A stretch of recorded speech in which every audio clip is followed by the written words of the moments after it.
ডাক্তাররা কখনোই উকুন তাড়ানোর এই রেমেডি সম্পর্কে মুখ খোলে না, কারণ বললেই তার রোজগার কমে যাবে। কিন্তু আমি আপনাকে সেই গোপন টোটকা বলে দিচ্ছি, যা খুবই সহজ, ঘরোয়া এবং 100% প্রাকৃতিক। প্রথম ধাপে লাগবে এক টুকরো আদা। এটাকে গ্রেট করে নিতে হবে যাতে তার সব রস বের হয়ে আসে। আদাতে আছে জিঞ্জারল নামের প্রাকৃতিক যৌগ, যা অ্যান্টিব্যাকটেরিয়াল ও অ্যান্টিফাঙ্গাল হিসেবে কাজ করে। চুলের ত্বকে রক্ত সঞ্চালন বাড়িয়ে দেয়, ফলে চুলের গোড়া শক্ত হয়। উকুনের ডিম ও জীবিত উকুন দুটোই ধ্বংস করতে সাহায্য করে। আদা কিভাবে কাজ করে শুনুন। আদার তীব্র ঝাঁঝ ও প্রাকৃতিক তেল উকুনের শ্বাস প্রশ্বাসের ছিদ্র বন্ধ করে দেয়, ফলে তারা টিকতে পারে না। মাথার ত্বকের যে চুলকানি আর প্রদাহ উকুনের কারণে হয়, সেটাও আদা কমিয়ে দেয়। আদা গ্রেট করে এর রসটা আমরা বের করে নিয়েছি। দ্বিতীয় ধাপে লাগবে একটা লেবু। এটাকে স্লাইস করে কেটে নিতে হবে। লেবুতে আছে কি প্রচুর পরিমাণের ভিটামিন সি, যা চুলের ত্বককে সতেজ ও পরিষ্কার রাখে, আর এর প্রাকৃতিক অ্যাসিড, যা উকুনের ডিমের আঠালো স্তর গলিয়ে দেয়, ফলে ডিম চুলে আটকাতে পারে না। তৃতীয় ধাপে আদার রসের সাথে লেবুর রস একটি ছোট বাটিতে মিশিয়ে নিন। এরপর তাতে সামান্য শ্যাম্পু যোগ করে ভালোভাবে মিশিয়ে নিন।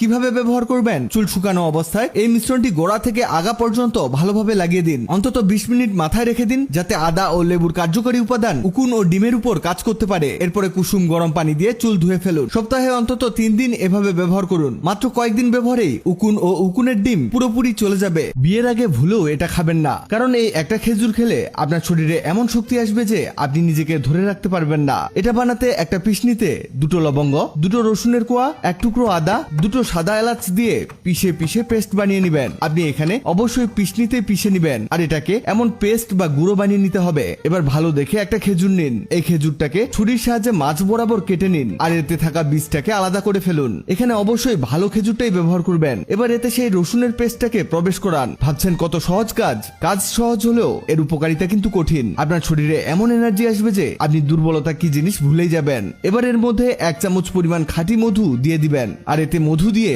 রেখে দিবেন সারা রাত। মানে মধু দিয়ে এটাকে রাতভর ভিজিয়ে রাখতে হবে, আর সকালে উঠে এই খেজুরটা খাবেন। দেখবেন সারাদিন আপনি চাঙ্গা হয়ে গেছেন। কঠিন কাজগুলো সহজেই করে ফেলতে পারছেন। এবার একটি বাটিতে নিয়ে নিন 1 চামচ গোঁদ কাতিরা। এটা আপনি মশলার দোকানেই পেয়ে যাবেন। দেখতে চিনির মতো হলেও এটা কিন্তু অনেক পাওয়ারফুল একটা জিনিস। এতে 1 গ্লাস পানি দিয়ে 4 থেকে 5 ঘন্টা ভিজিয়ে রাখবেন। এরপর দেখবেন এটা এমন ফুলে ফেপে উঠেছে। একইভাবে নিবেন তুলসীর বীজ। এটাও আপনি মশলার দোকানেই পেয়ে যাবেন। তুলসীর বীজটাকেও পানিতে ভিজিয়ে রাখবেন। দেখবেন এটাও ফুলে উঠেছে। এবার একটি গ্লাসে 1 চামচ সেই গোঁদ কাতিরা দিয়ে দিন, আর এর মধ্যে দিয়ে দিন 2 চামচ পরিমাণ তুলসীর বীজ।